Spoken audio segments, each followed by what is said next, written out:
Hi, I'm Jelle. I'm Feli. And I think it would be a good idea for us to start talking about AI, artificial intelligence.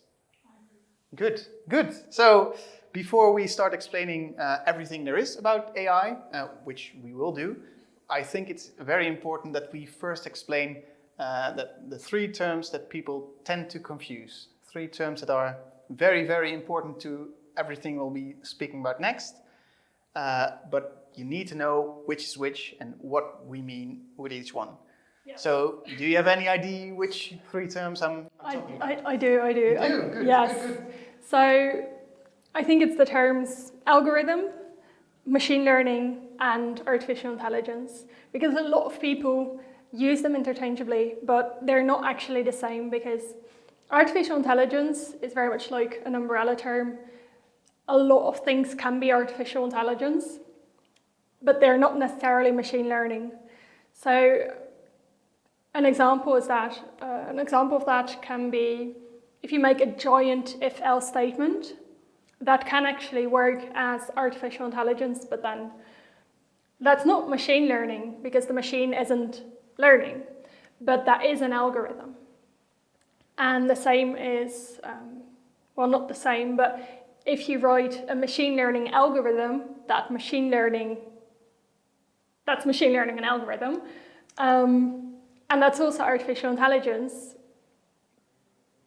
But yeah, so you can write an algorithm that's machine learning and artificial intelligence. You can also write an algorithm that's not machine learning and not artificial intelligence. But they're not the same. Yeah, I think we've cleared it up completely now. I think no one will ever confuse those terms ever again. So, in a nutshell, artificial intelligence, that's a field where computers and computer programs try to simulate, well, they don't try. We try to let computers simulate human cognition, right? Yes. Machine learning is a specific application of that, where machines can better themselves via training. Yeah. And an algorithm is basically the way we do that. Yeah, that's the tool that we use. Okay, so I hope that cleared it up because we're going to be using those terms a lot. And you might also notice we use AI or ML instead of the longer word combinations.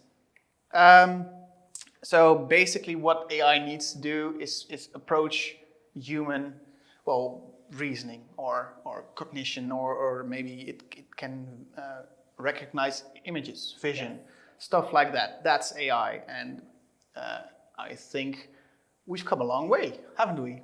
We have. I think when a lot of people think of AI, they think it's kind of like a new thing, but it's not. The first time that someone thought about algorithms or machines that can actually think by themselves was in 1950, so that was Alan Turing. And then in 1955, the actual term artificial intelligence, well done, was used for the first time. So but not by Alan Turing, though. No, this is another guy. All right. So there's multiple guys in artificial. They're all guys, though. So what happened then? Because AI is born. You'd expect it's the 50s. It's gonna boom, right? Yeah, it did for a little. There was a little boom, but what happened is people had really high expectations of machine learning and artificial intelligence. So they invested a lot of money, but not that much was happening. There were a few really nice inventions. There was a chatbot, and we had the first general robot. But after that, because people had really high expectations, and what was actually made didn't really reach those expectations, we had what we call the AI winter. So no one really invested in AI anymore until about the 90s. People started investing in AI again. And that was when AI started booming. And that is kind of the AI that we know right now. So like a second wave kind of thing. Yeah. So why in the 19th suddenly AI became interesting again? I can venture a guess but you will seem a lot smarter if you just answer for me. A lot of it has to do with computational power. So that was what I was going to guess, by the way. Yeah. Seems smart. So in the 1950s, computers weren't as good as they are right now. So they had less memory, they were less fast. And right now, if you look at anyone can start doing AI because almost all of the computers that we have right now are good enough to do basic AI. And that's why it's now, more and more, and everything's starting to work better and better, also just because the computers are getting so much better, faster. Yeah, basically it was like a huge thing when the first chess computer beat, I'm gonna say Kasparov. Yeah, that was like, wow, that's a computer is able to do this. That's unimaginable. And now I can't even win on the easy setting on my laptop in chess. So it's not that surprising anymore. Yeah, and it's also when chess was won, everyone said, well, they won chess, but they can never win Go. But they did. So it keeps on expanding. It keeps getting better. That's good. That means that there's a lot of possibilities, especially for businesses that want to optimize how they run their business, because AI can really, really, really help with that. So you think every company would use AI now? Well, I think every company, or at least every person, is using AI in some way, because a lot of the big companies, they're using AI, and they are, as they say, infiltrating your life without boundary. There's AI there. I mean, every recommendation you get, every good recommendation, that's probably based on some form of AI. Yes. But many businesses are not using AI themselves, right? Yeah. Which we see as a problem, and you should see that as a problem too. If your business is not using AI right now, or looking around for which use cases you have, you might start lagging behind the bigger companies or competitors. I think that's something you would want to worry about. But luckily, it's not all bad news. It's actually quite easy to start, to make your first AI step, basically. That being said, there might be some bottlenecks concerning the whole adopting AI thing. You might have concerns. There was a study done. Well, there have been multiple studies, but we've only got the image for one of the studies. That the biggest bottleneck for a company to refrain from investing in AI. Well, you've seen the study. Yeah, it's that companies think, well, I get that other companies might need AI, but our company doesn't. We don't do anything that really needs AI, which... Well, that's... You might think so, but... I'm not gonna say you're wrong, but you are. So, yeah, I'm gonna say if I'm a young girl selling lemonade on the street, well, we're back in the 50s for a start, but secondly, even then, AI might help you find out your customer's favorite lemonade flavor. So AI, it will help you, and you should really look for possibilities to invest and implement. So another big thing, and we'll be touching on that later, is that AI requires some changes in the business and some changes in how you work. So you need a lot of data. You need to have that data in the correct format and stuff. You need, people need to be aware of AI. It's very important that the entire business starts working with the machines instead of just working with them. Yeah. Well said. I think these obstacles can actually be neatly categorized in exactly the same three stages that you would expect of a simple AI solution. So a simple AI solution would consist of, firstly, you have input. input, data, something. Yes. You'll do something with that data, whatever. You have that input, and then you put it in like a big black something, a big black box. So the big black box contains something. You don't know. It's an AI solution. I mean, I usually don't know what's in it. I would not expect any non-technical person to ever know what's in it. And many AI, many non-AI developers, they have no idea what's in it. So something happens, and then at the other end, output. So you have output.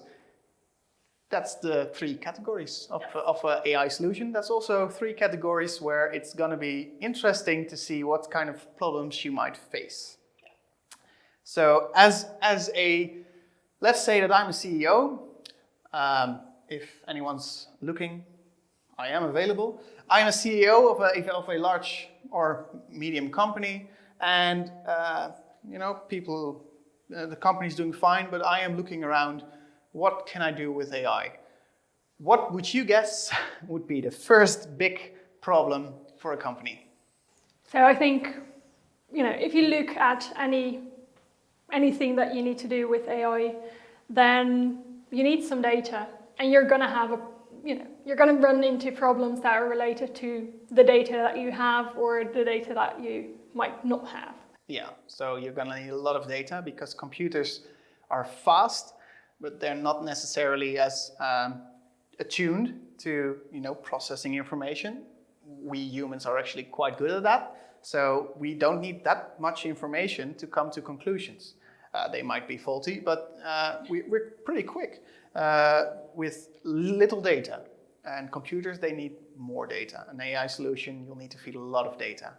And moreover, it's not any data, right? So it needs to be good data. It needs to be data that describes what you want it to describe, and it needs to be data that is easily processable.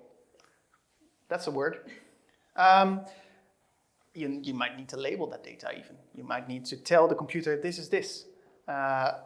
And you need to be sure, that's like the thing where people, start throwing up obstacles where, oh my God, the data might be biased. So the data might accidentally, be rooting against IT developers, which would be a terrible shame.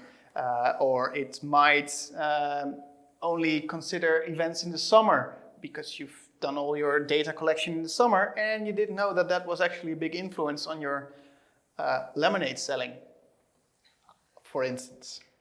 So that's basically the problems that a company might face with input. Those are all solvable. They might take some work, they might take some less work, but they are obstacles, and you'll need to be aware of them. Then, what was the next thing we had? We had the input. Well, the black box. The black box. So, what would you like to say about the black box? Which obstacles do you think? Maybe the fact that it's a giant black box. So you don't really always know what's going on inside of black box. Because you have your input, you have your output, but then you don't always know what happens inside and why does this input give this output, and you can't you don't understand the black box at all. I mean, as I said, I would not expect anyone non-technical to really understand AI. I would not expect most developers to really understand AI. But to make good use of it, you'll need to have some people that actually understand it, and you'll need to be able to explain what happens to everyone, because no one's going to trust like a machine that does stuff and you don't know why. That brings us to the specialists that you need. Yeah, you need people who know what they're doing, basically. Yeah. And are there a lot of people that do know what they're doing in this relatively old but also new field? I think, they're there, but a lot of companies, they don't have anyone who is specialized in AI yet. So if you want to do AI, a lot of companies don't just, they can't just take some people from other fields and say, this is the AI team. But you do need like some kind of specialist who kind of knows where to start. Yes, and you might outsource, or you might even, find some other solution. Don't need to necessarily have them in-house, but it is interesting to, be able to find those specialists and have those specialists come to you in both ways. So a third important problem with the black box that I think many companies face is, so you have input, basically the input, the data of all your lemonade buying customers, something happens. Output, yes, this customer, you'd like some lemonade with strawberry flavor. And then the customer says, okay, that's so not what I want. Strawberry is disgusting. How come you even dare suggest that to me? I'm allergic, I'm gonna sue. You'll need to be able to say, okay, I'm sorry, my AI solution actually thought you'd like strawberry because, and if you don't have an answer to that, you can't follow up that phrase, your AI solution is going to be lacking. That's a problem, because it's easiest if you just let the machine do all the work and you don't have to explain anything. That would be nice. That would be nice. That's not how the real world works. Same goes for basically if you're, this was maybe a model error. Yeah. Your solution said something, it was wrong. You think, I don't know why it was wrong. I'm pretty sure that it should have done this correctly. If you don't understand your black box, good luck. Yeah. Really trying to figure that out. If you don't know your black box, you don't know why it's making the mistake, and that means you also don't know, for example, should you change your data? Like what should you change? Yeah. So the third category, input, black box. Outputs. All right. So what can you think of? Some problems with output? Yeah, I think the first is you have a lemonade stand and that's all going great and you know exactly what kind of lemonade people want, and then you think, well, my lemonade stand is going great, but it's becoming winter, it's becoming cold. I also want to start maybe selling tea. What a terrific business idea. Yeah, but you have this cool AI solution that exactly predicts what kind of lemonade people want to drink. But it's not set to predict tea. That sucks. Now you have to make an entirely new AI solution to also start predicting tea preferences. I think the case specificness of your AI solution is a problem. There are ways around this, but you'll need to know that this is a thing in advance, because otherwise, for all of the problems or the obstacles that we currently say, those aren't, they aren't giant walls that you can't come around. You just need to figure out how to work with them and how to, make them smaller. But you know what would be really cool if, two people would create a series of videos where they explain how, as a company, you can work around these kinds of things. It would be nice if that information would be somewhere on the internet. Oh well, someone can wish.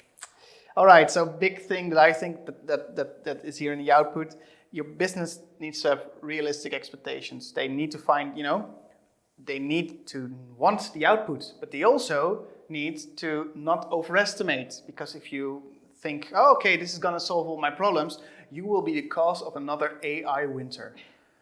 That's true. The business needs to know, okay, this is going to work to increase my interest in this or that, right? So your business. Also, it's not going to work tomorrow. It's not a one-day thing where you just make one algorithm and then it works, but it's something that you need to work on, make better, look at the data again. It's not going to be finished in one day. Yeah. And you need to integrate your AI solution in the rest of your company, right? So that is especially not going to be done in one day. No, because we don't have to go deep into this. You know that this is not going to integrate in one day. And finally, the big thing maybe that many people fear, I don't think it's as common as people are afraid of, but it is quite... it is something to think about. Yes. Legal issues. Yeah, we already talked about it. What if you give strawberries to someone with a strawberry allergy? How does that go with if they're going to sue you? Yeah. Whose fault is it? Is it, can you sue a solution? Is that something that you develop so you are you don't control these decisions, but can you be the one responsible for them? These kinds of issues, there are answers. Yeah, you just need to think about it beforehand. Yeah, right. So that's actually a lot of obstacles after we've just mentioned how much AI can bring you.